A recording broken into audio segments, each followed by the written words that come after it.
Welcome to Dweller of the Dark. We are a channel honoring the yellowed and blackened bones of many prominent authors.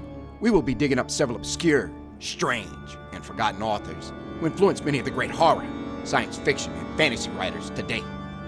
More tales of the horrifying, obscure, strange, and forgotten are climbing out of the tombs. Subscribe, comment, like, donate, or I'll send Thaddeus Forge to steal your heathen soul. Unknown horror masters, send us ghoulish delights for the Skull and Bones collection. Your pound of writer's flesh will continue to feed our ghouls for now. Books, websites, podcasts, in the links below. Children of Horror, Legion of Ghouls. Tonight, Lazarus by Leonid Andreyev. When Lazarus left the grave, where for 3 days and 3 nights he had been under the enigmatical sway of death, and returned alive to his dwelling. For a long time, no one noticed in him those sinister things which made his name a terror as time went on. Gladdened by the sight of him who had been returned to life, those near to him made much of him and satisfied their burning desire to serve him in solicitude for his food and drink and garments. They dressed him gorgeously, and when, like a bridegroom in his bridal clothes, he sat again among them at the table and ate and drank, they wept with tenderness, and they summoned the neighbors to look at him who had risen miraculously from the dead. These came and shared the joy of the host. Strangers from far-off towns and hamlets came and adored the miracle in tempestuous words. The house of Mary and Martha was like a beehive. Whatever was found new in Lazarus's face and gestures was thought to be some trace of a grave illness and of the shocks recently experienced. Evidently, the destruction wrought by death on the corpse was only arrested by the miraculous power, but its effects were still apparent. And what death had succeeded in doing with Lazarus's face and body was like an artist's unfinished sketch seen under thin glass. On Lazarus's temples, under his eyes, and in the hollows of his cheeks lay a deep and cadaverous blueness.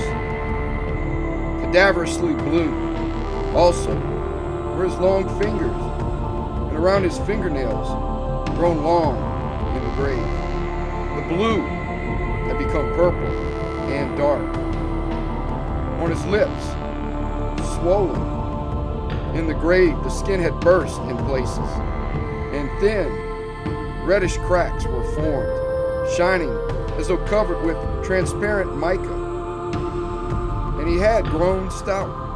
His body, puffed up in the grave, retained its monstrous size and showed those frightful swellings in which one sensed the presence of the rank liquid of decomposition. But the heavy, corpse-like odor which penetrated Lazarus's grave clothes and, it seemed, his very body, soon entirely disappeared. The blue spots on his face and hands grew paler, and the reddish cracks closed up, although they never disappeared altogether. That is how Lazarus looked when he appeared before people in his second life. But his face looked natural to those who had seen him in the coffin. In addition to the changes in his appearance, Lazarus's temper seemed to have undergone a transformation, but this had attracted no attention. Before his death, Lazarus had always been cheerful and carefree, fond of laughter and a merry joke. It was because of this brightness and cheerfulness, with not a touch of malice and darkness, that the master had grown so fond of him. But now Lazarus had grown grave and taciturn. He never jested, nor responded with laughter to other people's jokes, and the words which he very infrequently uttered were the plainest, most ordinary, and necessary words, as deprived of depth and significance as those sounds with which animals express pain and pleasure, thirst and hunger. They were the words that one can say all one's life, and yet they give no indication of what pains and gladdens the depths of the soul. Thus, with the face of a corpse, which for 3 days had been under the heavy sway of death, dark and taciturn, already appalling, transformed, but still unrecognized by anyone in his new self, he was sitting at the feast table among friends and relatives, and his gorgeous nuptial garments glittered with yellow gold and bloody scarlet. Broad waves of jubilation, now soft, now tempestuously sonorous, surged around him. Warm glances of love were reaching out for his face, still cold, with the coldness of the grave, and a friend's warm palm caressed his blue, heavy hand. Music played, the tympanum and the pipe, the cithara and the harp. It was as though bees hummed, grasshoppers chirped, and birds warbled over the happy house of Mary and Martha. One of the guests incautiously lifted the veil. By a thoughtless word, he broke the serene charm and uncovered the truth in all its naked ugliness. Ere the thought formed itself in his mind, his lips uttered with a smile, "Why do you not tell us what happened yonder?" All grew silent, startled by the question. It was as if it occurred to them only now that for 3 days Lazarus had been dead, and they looked at him, anxiously awaiting his answer. But Lazarus kept silence. "You do not wish to tell us?" wondered the man. "Is it so terrible yonder?" And again, his thought came after his words. Had it been otherwise, he would not have asked this question, which at that very moment oppressed his heart with its insufferable horror. Uneasiness seized all present, and with a feeling of heavy weariness, they awaited Lazarus' words. But he was sternly and coldly silent, and his eyes were lowered. As if for the first time, they noticed the frightful blueness of his face and his repulsive obesity. On the table, as if forgotten by Lazarus, rested his bluish-purple wrist, and to this all eyes turned, as if it were from it that the awaited answer was to come. The musicians were still playing, but now the silence reached them too. And even as water extinguishes scattered embers, so were their merry tunes extinguished in the silence. The pipe grew silent. The voices of the sonorous tympanum and the murmuring harp died away.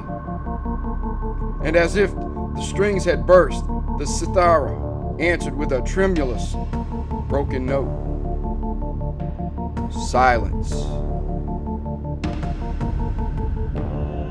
You do not wish to say?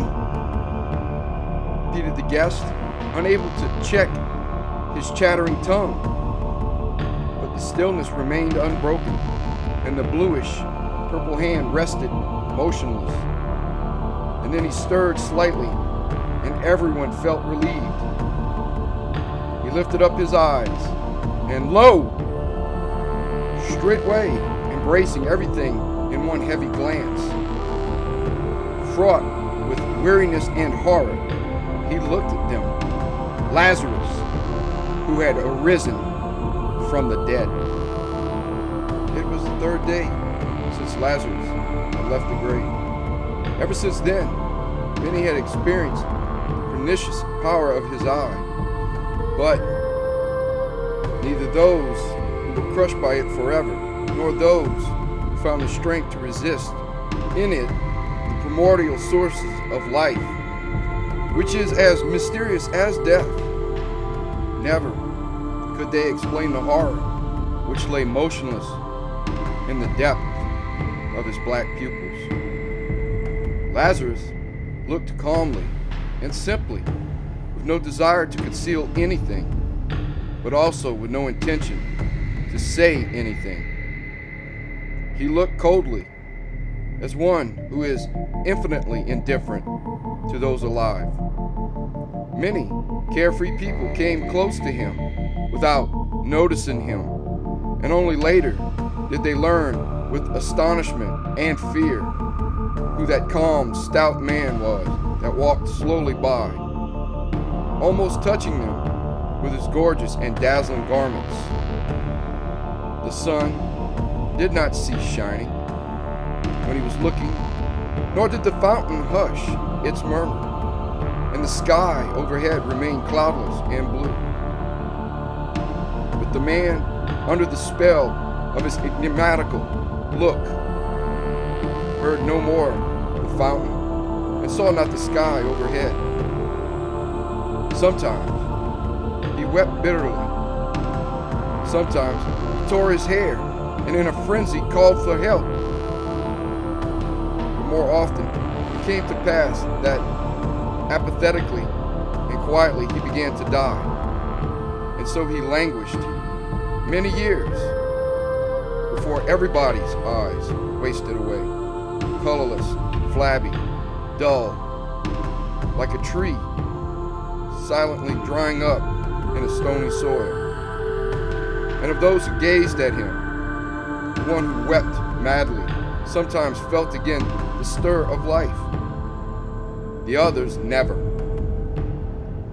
So, you do not wish to tell us what you have seen yonder, repeated the man. But now his voice was impassive and dull, and deadly gray weariness showed in Lazarus's eyes, and deadly gray weariness covered like dust all the faces.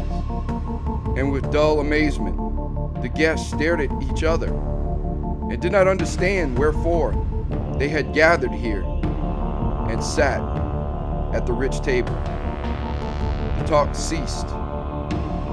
They thought it was time to go home, but could not overcome the weariness which glued their muscles, and they kept on sitting there, yet apart and torn away from each other, like pale fires scattered over a dark field.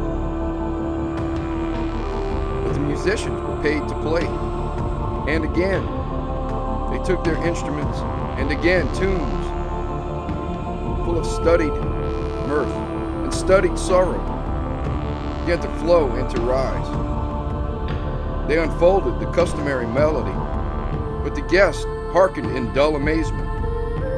Already they knew not why it is necessary and why it is well that people should pluck strings, inflate their cheeks, blow in thin pipes, and produce a bizarre, many-voiced noise. "What bad music," said someone. The musicians took offense and left. Following them, the guests left one after another, for night was already come. And when placid darkness encircled them, and they began to breathe with more ease, suddenly Lazarus's image loomed up before each one in formidable radiance, the blue face of a corpse, grave clothes, gorgeous and resplendent, a cold look in the depths of which lay motionless and unknown horror. As though petrified, they were standing far apart, and darkness enveloped them. But in the darkness blazed brighter and brighter the supernatural vision of him who for 3 days had been under the enigmatical sway of death. For 3 days had he been dead? Thrice had the sun risen and set, but he had been dead. And now he is again among them, touches them, looks at them, and through the black disk of his pupils, as through darkened glass, stares the unknowable yonder. No one was taking care of Lazarus, for no friends, no relatives were left to him, and the great desert which encircled the holy city came near the very threshold of his dwelling, and the desert entered his house and stretched on his couch like a wife and extinguished the fires. No one was taking care of Lazarus. One after the other, his sisters, Mary and Martha, forsook him. For a long while, Martha was loath to abandon him, for she knew not who would feed him and pity him. She wept and prayed. But one night, when the wind was roaming in the desert, and with a hissing sound, the cypresses were bending over the roof, she dressed noiselessly and secretly left the house. Lazarus probably heard the door slam. It banged against the sidepost under the gust of the desert wind. But he did not rise to go out and look at her that was abandoning him. All the night long, the cypresses hissed over his head and plaintively thumped the door, letting in the cold, greedy desert. Like a leper, he was shunned by everyone, and it was proposed to tie a bell to his neck, as is done with lepers, to warn people against sudden meetings.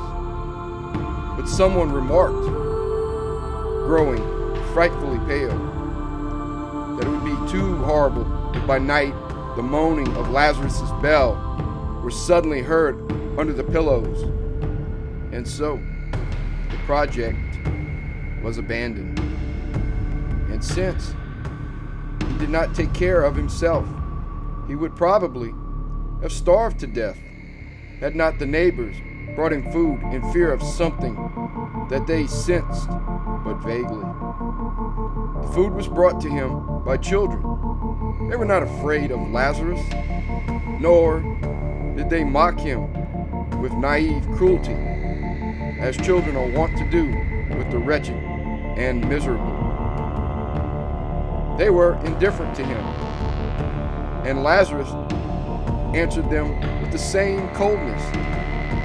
He had no desire to caress the black little curls and to look into their innocent shining eyes. Given to time and to the desert, his house was crumbling down, and long since had his famishing goats wandered away to the neighboring pastures. His bridal garments became threadbare. Ever since that happy day when the musicians played, he had worn them, unaware of the difference of the new and the worn. The bright colors grew dull and faded. Vicious dogs and the sharp thorns of the desert turned the tender fabric into rags. By day, when the merciless sun slew all things alive, and even scorpions sought shelter under stones and writhed there in a mad desire to sting, he sat motionless under the sun's rays, his blue face and the uncouth, bushy beard lifted up, bathing in the fiery flood. When people still talked to him, he was once asked, "Poor Lazarus, does it please you to sit thus and to stare at the sun?" And he had answered, "Yes, it does." So strong, it seemed, was the cold of his 3 days' grave, so deep the darkness, that there was no heat on earth to warm Lazarus, nor a splendor that could brighten the darkness of his eyes. That is what came to the mind of those who spoke to Lazarus, and with a sigh they left him. And when the scarlet, flattened globe would lower, Lazarus would set out for the desert and walk straight toward the sun, as if striving to reach it. He always walked straight toward the sun, and those who tried to follow him and to spy upon what he was doing at night in the desert retained in their memory the black silhouette of a tall, stout man against the red background of an enormous, flattened disc.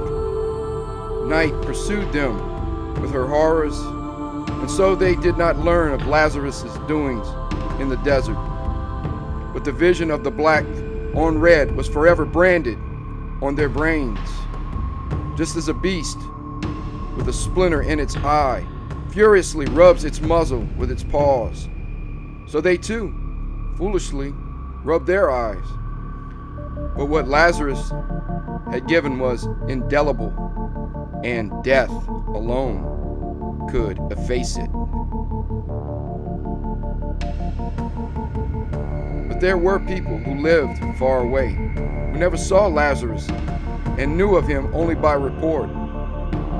With daring curiosity, which is stronger than fear and feeds upon it, with hidden mockery, they would come to Lazarus, who was sitting in the sun, and enter into conversation with him. By this time, Lazarus' appearance had changed for the better and was not so terrible. The first minute, they snapped their fingers and thought of how stupid the inhabitants of the holy city were. But when the short talk was over and they started homeward, their looks were such that the inhabitants of the holy city recognized them at once and said, "Look, there is one more fool on whom Lazarus has set his eye." And they shook their heads regretfully and lifted up their arms. There came brave, intrepid warriors with tinkling weapons. Happy youths came with laughter and song. Busy tradesmen, jingling their money, ran in for a moment, and haughty priests leaned their croziers against Lazarus' door, and they were all strangely changed as they came back. The same terrible shadow swooped down upon their souls and gave a new appearance to the old familiar world.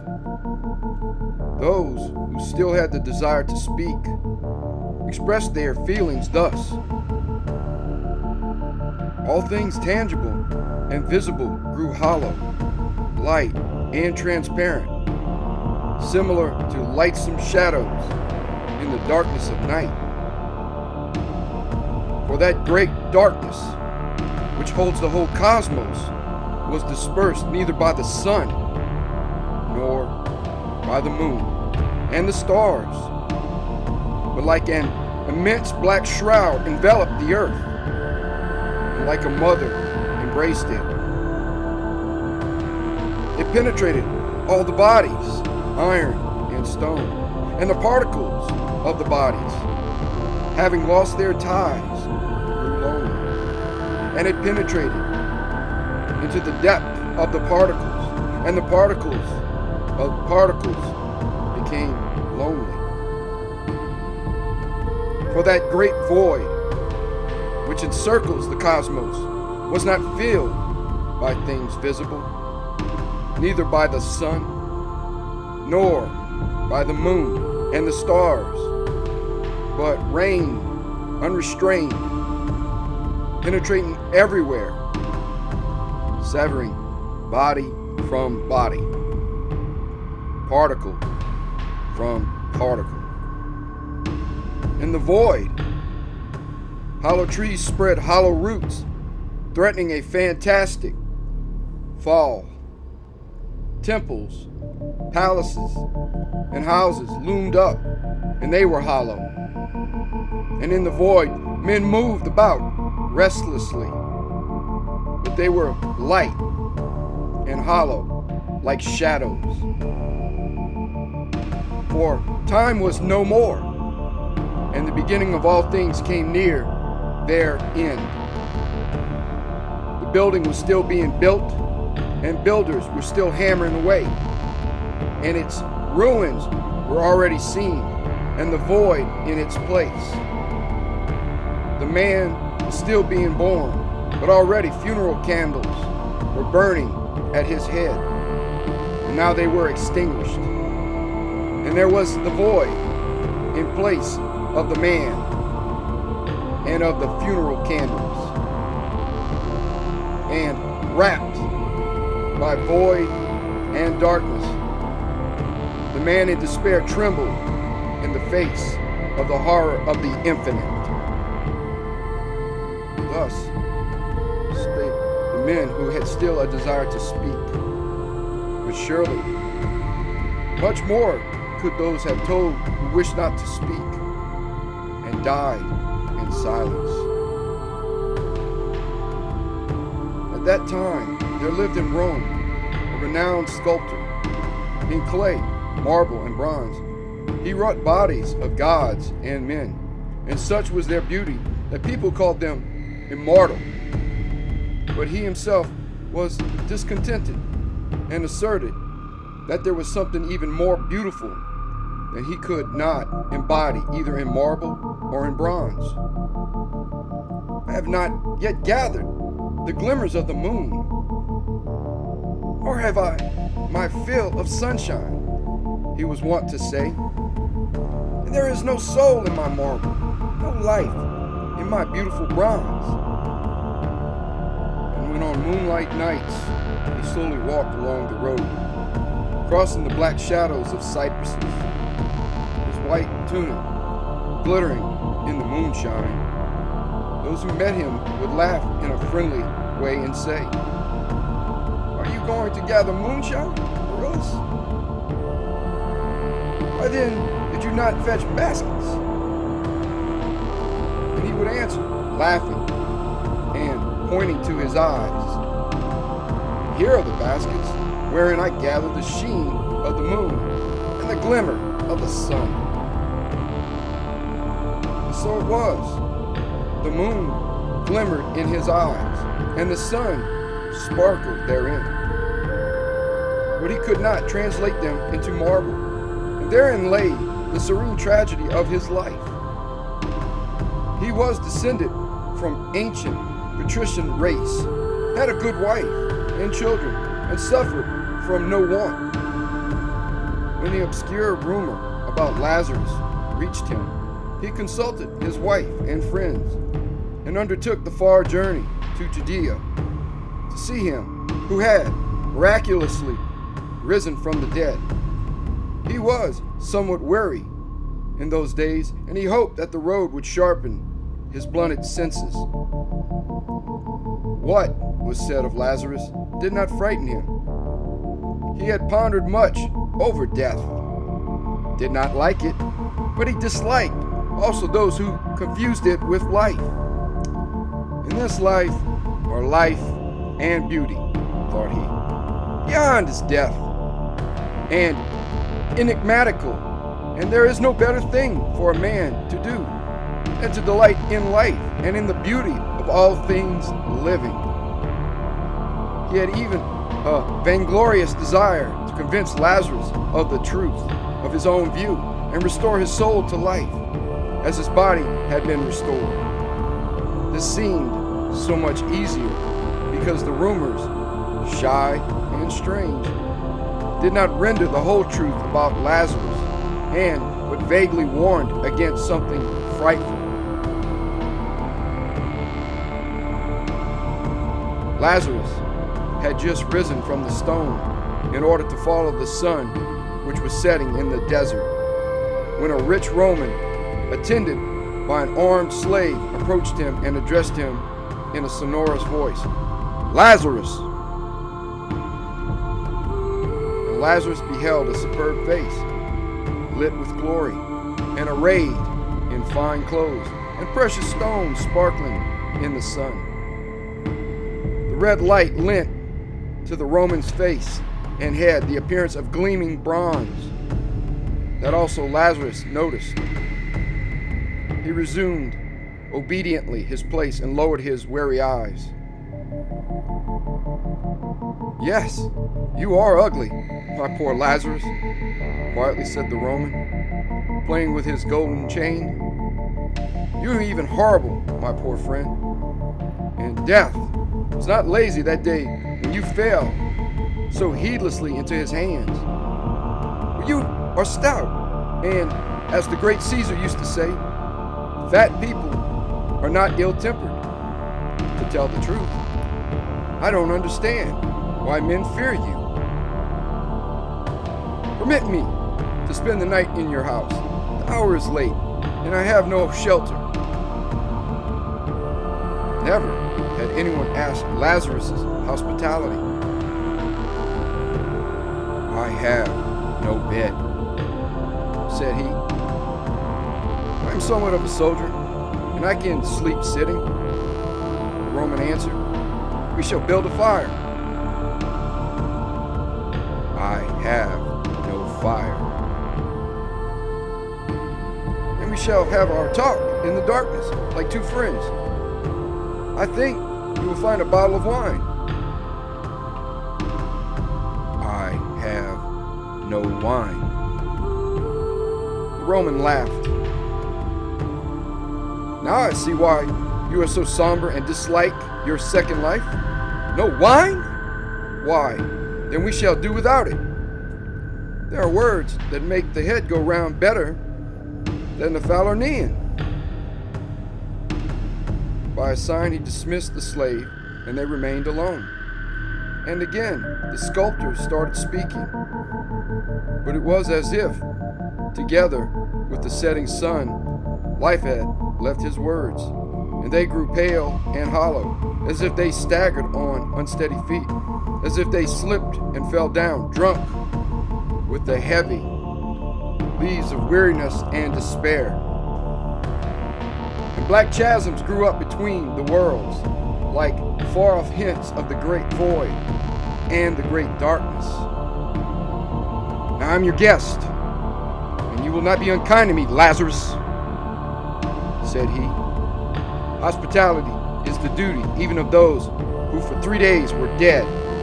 3 days, I was told, you rested in the grave. There it must be cold, and thence comes your ill habit of going without fire and wine. As to me, I like fire. It grows dark here so rapidly. The lines of your eyebrows and forehead are quite interesting. They are like ruins of strange palaces, buried in ashes after an earthquake. But why do you wear such ugly and queer garments?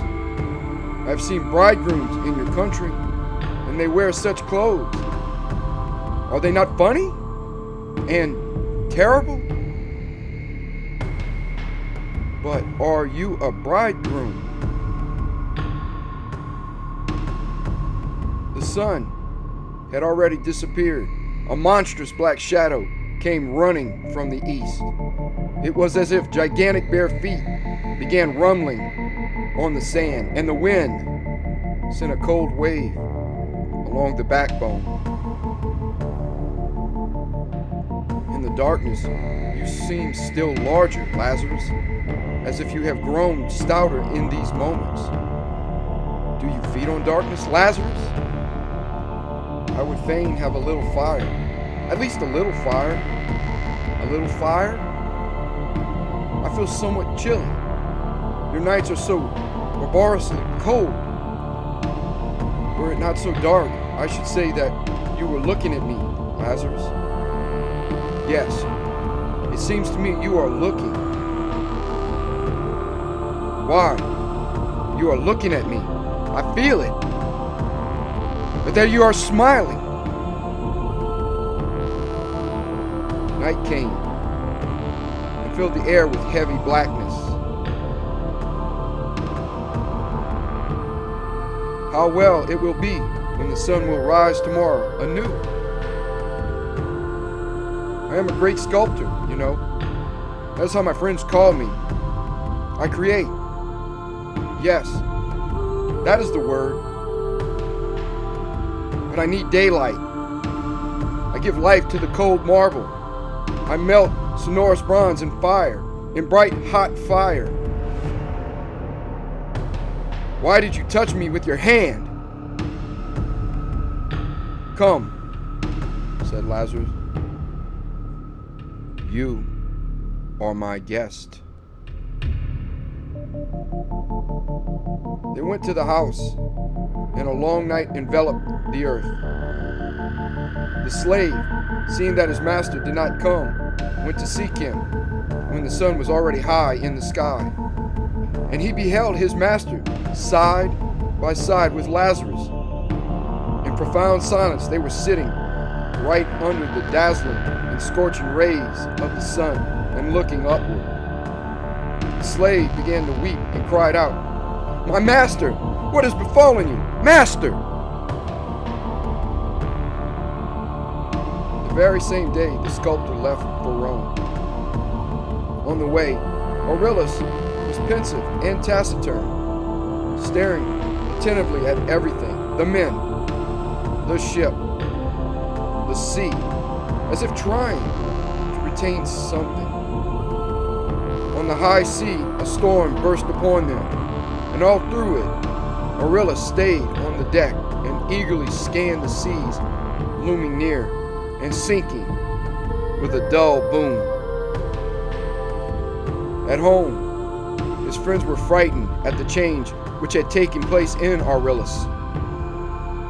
But he calmed them, saying meaningly, "I have found it." And without changing the dusty clothes he wore on his journey, he fell to work, and the marble obediently resounded under his sonorous hammer.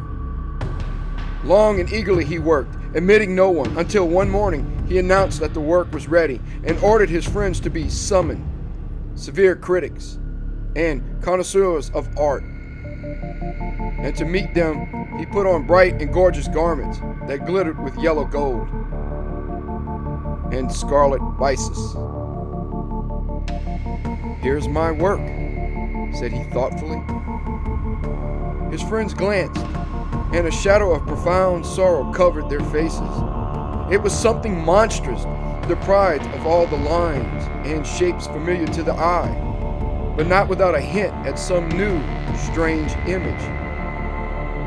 On a thin, crooked twig, or rather on an ugly likeness of a twig, rested askew a blind, ugly, shapeless, outspread mass of something utterly and inconceivably distorted, a mad heap of wild and bizarre fragments, all feebly and vainly striving to part from one another. And, as if by chance, beneath one of the wildly rent salients, a butterfly was chiseled with divine skill. All airy loveliness, delicacy, and beauty, with transparent wings which seemed to tremble with an impotent desire to take flight. "Wherefore this wonderful butterfly, Aurelius?" said someone falteringly. But it was necessary to tell the truth, and one of his friends, who loved him best, said firmly, "This is ugly, my poor friend. It must be destroyed. Give me the hammer." And with 2 strokes he broke the monstrous mass into pieces, leaving only the infinitely delicate butterfly untouched. From that time on, Aurelius created nothing. With profound indifference, he looked at marble and bronze, and on his former divine works, where everlasting beauty rested, with the purpose of arousing his former fervent passion for work and awakening his deadened soul. His friends took him to see other artists' beautiful works, but he remained indifferent as before, and the smile did not warm up his tightened lips. And only after listening to lengthy talks about beauty, he would retort wearily and indolently, "But all this is a lie." By day, when the sun was shining, he went into his magnificent, skillfully built garden, and having found a place without shadow, he exposed his bare head to the glare and heat. Red and white butterflies fluttered around him.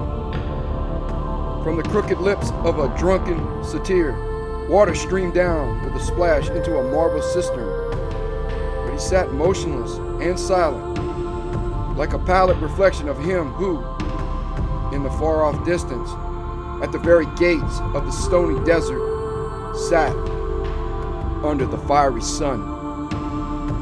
And now it came to pass that the great, deified Augustus himself summoned Lazarus.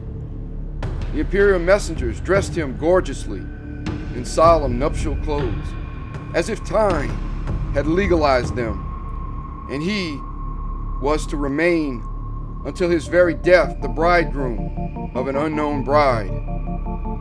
It was as if an old, rotting coffin had been gilded and furnished with new, gay tassels, and men, all in trim and bright attire, rode after him, as if in bridal procession indeed, and those foremost trumpeted loudly, bidding people to clear the way for the emperor's messengers. But Lazarus's way was deserted. His native land cursed the hateful name of him who had miraculously risen from the dead, and people scattered at the very news of his appalling approach. The solitary voice of the brass trumpets sounded in the motionless air, and the wilderness alone responded with its languid echo. Then Lazarus went by sea, and his was the most magnificently arrayed and the most mournful ship that ever mirrored itself in the azure waves of the Mediterranean Sea. Many were the travelers aboard, but like a tomb was the ship, all silence and stillness, and the despairing waters sobbed at the steep, proudly curved prow. All alone sat Lazarus, exposing his head to the blaze of the sun, silently listening to the murmur and splash of the wavelets. And afar seamen and messengers were sitting, a vague group of wary shadows. Had the thunder burst and the wind attacked the red sails, the ship would probably have perished, for none of those aboard had either the will or the strength to struggle for life. With a supreme effort, some mariners would reach the board and eagerly scan the blue, transparent deep, hoping to see a naiad's pink shoulder flash in the hollow of an azure wave. or a drunken gay centaur dash along and in frenzy splash the wave with his hoof. But the sea was like a wilderness, and the deep was dumb and deserted. With utter indifference, Lazarus set his feet on the street of the eternal city, as if all her wealth, all the magnificence of her palaces built by giants, all the resplendence, beauty, and music of her refined life were but the echo of the wind in the desert quicksand. Chariots were dashing, and along the streets were moving crowds of strong, fair, proud builders of the eternal city, and haughty participants in her life. Songs sounded, fountains and women laughed, a pearly laughter. Drunken philosophers harangued, and the sober listened to them with a smile. Hoofs struck the stone pavements, and surrounded by cheerful noise, a stout, heavy man was moving, a cold spot of silence and despair. And on his way, he sowed disgust, anger, and vague, gnawing weariness. Who dares to be sad in Rome? The citizens, wondering indignantly and frowned. In 2 days, the entire city already knew all about him, who had miraculously risen from the dead and shunned him shyly. Some daring people there were who wanted to test their strength, and Lazarus obeyed their imprudent summons. Kept busy by state affairs, the emperor constantly delayed the reception. In 7 days did he who had risen from the dead go about visiting others. And Lazarus came to a cheerful Epicurean, and the host met him with laughter. "Drink, Lazarus, drink!" he shouted. "Would not Augustus laugh to see you drunk?" And half-naked, drunken women laughed, and rose petals fell on Lazarus's blue hands. But then the Epicurean looked into Lazarus's eyes, and his gaiety ended forever. Drunkard remained he for the rest of his life. Never did he drink, yet forever was he drunk. But instead of the gay reverie which wine brings with it, frightful dreams began to haunt him, the sole food of his stricken spirit. Day and night he lived the poisonous vapors of his nightmares, and death itself was not more frightful than its raving, monstrous forerunners. And Lazarus came to a youth and his beloved, who loved each other and were most beautiful in their passions, proudly and strongly embracing his love. The youth said with serene regret, "Look at us, Lazarus, and share our joy. Is there anything stronger than love?" And Lazarus looked, and for the rest of their life, they kept loving each other. But their passion grew gloomy and joyless, like those funeral cypresses whose roots feed on the decay of the graves, and whose black summits in a still evening hour seek in vain to reach the sky.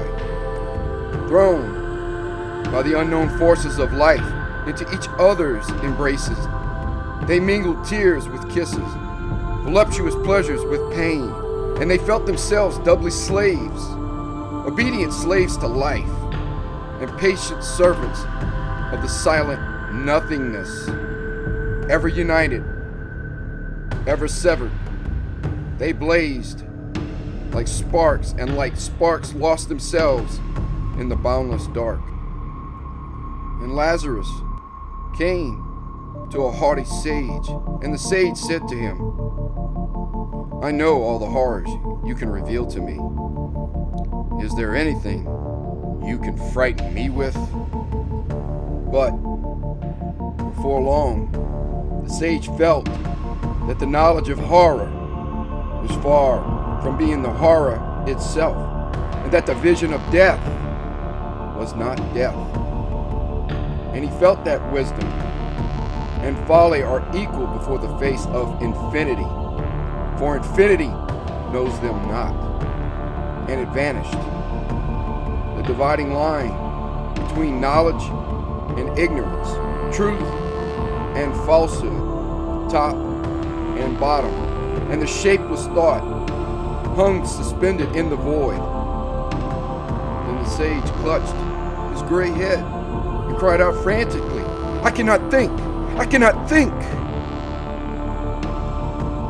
Thus, under the indifferent glance for him, who miraculously had risen from the dead, perished everything that asserts life, its significance and joys. And it was suggested that it was dangerous to let him see the emperor, that it was better to kill him, and having buried him secretly, to tell the emperor that he had disappeared, no one knew whither.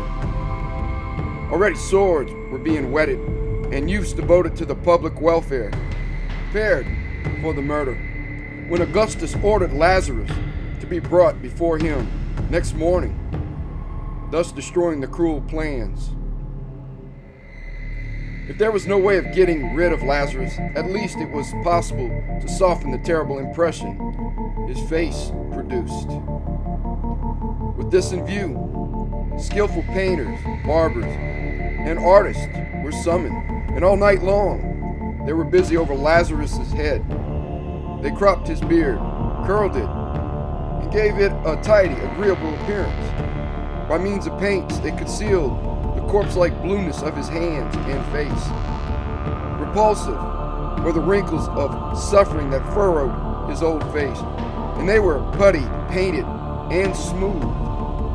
Then, over the smooth background, wrinkles of good-tempered laughter and pleasant carefree mirth were skillfully painted with fine brushes. Lazarus submitted indifferently to everything that was done to him. Soon he was turned into a becomingly stout, venerable old man, into a quiet and kind grandfather of numerous offspring. It seemed that the smile with which only a while ago he was spinning funny yarns was still lingering on his lips, and that in the corner of his eye serene tenderness was hiding the companion of old age. But people did not dare change his nuptial garments, and they could not change his eyes, too dark and frightful glasses through which the unknowable yonder looked at men. Lazarus was not moved by the magnificence of the imperial palace. It was as if he saw no difference between the crumbling house, closely pressed by the desert, and the stone palace, solid and fair, and indifferently he passed into it. The hard marble of the floors under his feet grew similar to the quicksand of the desert, and the multitude of richly dressed and haughty men became like void air under his glance. No one looked into his face as Lazarus passed by, fearing to fall under the appalling influence of his eyes. But when the sound of his heavy footsteps had sufficiently died down, the courtiers raised their heads and with fearful curiosity examined the figure of a stout, tall, slightly bent old man who was slowly penetrating into the very heart of the imperial palace. Were death itself passing, it would be faced with no greater fear. For until then, the dead alone knew death, and those alive knew life only, and there was no bridge between them. But this extraordinary man, although alive, knew death, and enigmatical, appalling was his cursed knowledge. Woe, people thought, he will take the life of our great deified Augustus, and then sent curses after Lazarus, who meanwhile kept on advancing into the interior of the palace. Already did the emperor know who Lazarus was and prepared to meet him. But the monarch was a brave man and felt his own tremendous, unconquerable power, and in his fatal duel with him, who had miraculously risen from the dead, he wanted not to invoke human help. And so he met Lazarus, face to face. "Lift not your eyes upon me, Lazarus," he ordered. "I heard your face is like that of Medusa, and turns into stone whomsoever you look at. Now, I wish to see you and talk with you before I turn into stone." He added in a tone of kindly jesting, not devoid of fear. Coming close to him, he carefully examined Lazarus's face and his strange festal garments, and although he had a keen eye, he was deceived by his appearance. "So, you do not appear terrible, my venerable old man. But the worst for us, if horror assumes such a respectable and pleasant air. Now let us have a talk." Augustus sat, and questioning Lazarus with his eye as much as with words, started the conversation. "Why did you not greet me as you entered?" Lazarus answered indifferently, "I knew not it was necessary." "Are you a Christian?"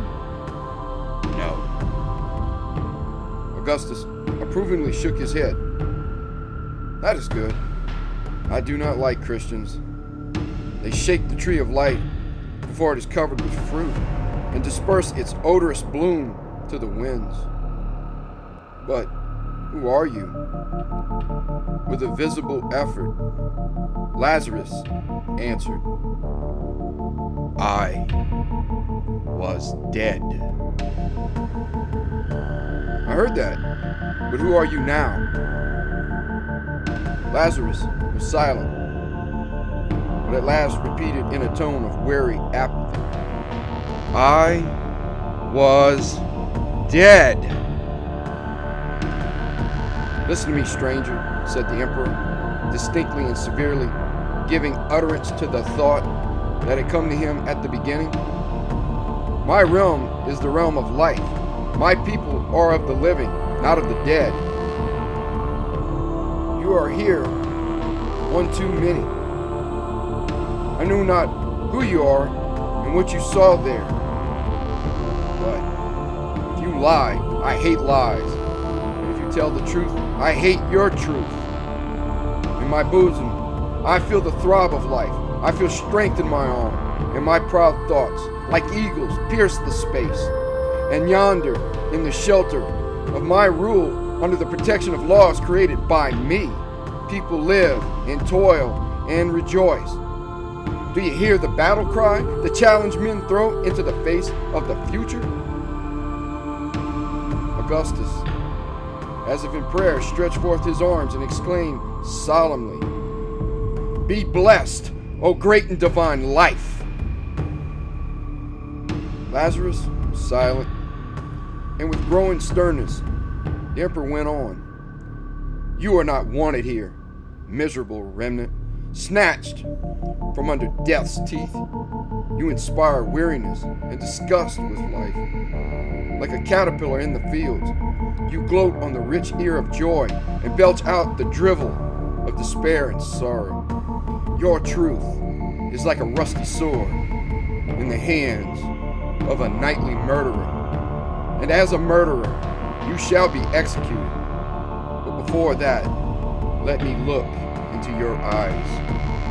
Perchance only cowards are afraid of them, but in the brave, they await the thirst for strife and victory. Then you shall be rewarded, not executed. Now, look at me, Lazarus."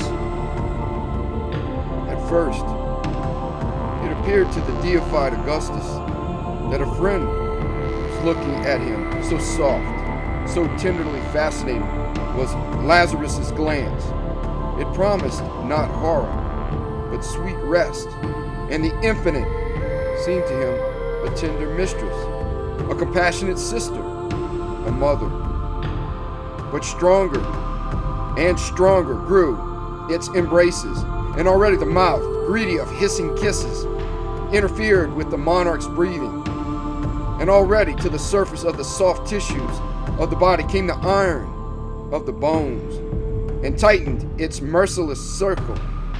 And unknown fangs, blunt and cold, touched his heart and sank into it with slow indolence. "It pains," said the deified Augustus, growing pale. "But look at me. Lazarus, look." It was as if some heavy gates, ever closed, were slowly moving apart, and through the growing interstice, the appalling horror of the infinite poured in slowly and steadily, like two shadows entered the shoreless void and the unfathomable darkness. They extinguished the sun, ravished the earth from under the feet, and the roof from over the head. No more did the frozen heart ache. Time stood still, and the beginning of each thing grew frightfully near to its end. Augustus's throne, just erected, crumbled down, and the void was already in the place of the throne and of Augustus. Noiselessly did Rome crumble down, and a new city stood on its site, and it too was swallowed by the void. Like fantastic giants, cities, states, and countries fell down and vanished in the void darkness, and with uttermost indifference did the insatiable black womb of the infinite swallow them. "Halt!" ordered the emperor. In his voice sounded already a note of indifference. His hands dropped in languor, and in the vain struggle with the onrushing darkness, his fiery eyes now blazed up and now went out. "My life you have taken from me, Lazarus," said he in a spiritless, feeble voice. And these words of hopelessness saved him. He remembered his people, whose shield he was destined to be, and keen, salutary pain pierced his deadened heart. "They are doomed to death," he thought wearily. "Serene shadows in the darkness of the infinite," thought he, and horror grew upon him. Frail vessels with living, seething blood, with a heart that knows sorrow, and also great joy, said he in his heart, and tenderness pervaded it. Thus pondering and oscillating between the poles of life and death, he slowly came back to life, to find in its suffering and in its joys a shield against the darkness of the void and the horror of the infinite. "No, you have not murdered me, Lazarus," said he firmly. "But I will take your life. Be gone." That evening, the deified Augustus partook of his meats and drinks with particular joy. Now and then his lifted hand remained suspended in the air, and a dull glimmer replaced the bright sheen of his fiery eye. It was the cold wave of horror that surged at his feet, defeated but not undone, ever awaiting its hour. That horror stood at the emperor's bedside, like a black shadow all through his life. It swayed his nights, but yielded the days to the sorrows and joys of life. The following day, the hangman, with a hot iron, burned out Lazarus's eyes. Then he was sent home. The deified Augustus dared not kill him. Lazarus returned to the desert, and the wilderness met him with hissing gusts of wind and the heat of the blazing sun. Again he was sitting on a stone, his rough, bushy beard lifted up, and the two black holes in place of his eyes looked at the sky with an expression of dull terror. Afar off, the holy city stirred noisily and restlessly, but around him everything was deserted and dumb. No one approached the place where lived he who had miraculously risen from the dead, and long since his neighbors had forsaken their houses. Driven by the hot iron into the depth of his skull, his cursed knowledge hid there in an ambush. As if leaping out from an ambush, it plunged its 1,000 invisible eyes into the man, and no one dared look at Lazarus. And in the evening, when the sun, reddening and growing wider, would come nearer and nearer the western horizon, the blind Lazarus would slowly follow it. He would stumble against stones and fall. Stout and weak as he was, would rise heavily to his feet and walk on again. And on the red screen of the sunset, his black body and outspread hands would form a monstrous likeness of a cross. And it came to pass that once he went out and did not come back. Thus seemingly ended the second life of him who for 3 days had been under the enigmatical sway of death and rose miraculously from the dead.